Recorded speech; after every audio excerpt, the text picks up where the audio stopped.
Hey guys, today I'm going to tell you how to fix mobile data network problems in Samsung Galaxy A17. If you're using A17 and you want to fix your mobile data network problem, so let's see how can you fix that. You just have to open your settings app and here go for connections, and here you have to make sure that you have on enable flight mode. If you have, you can easily turn it off from here. Then go for mobile networks, and here you have to enable allow 2G services, and here you have to make sure that you have selected LTE per effort or 5G.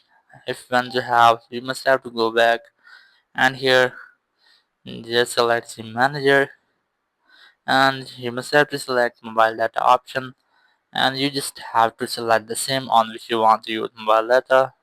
As I have this selected, just tap on that.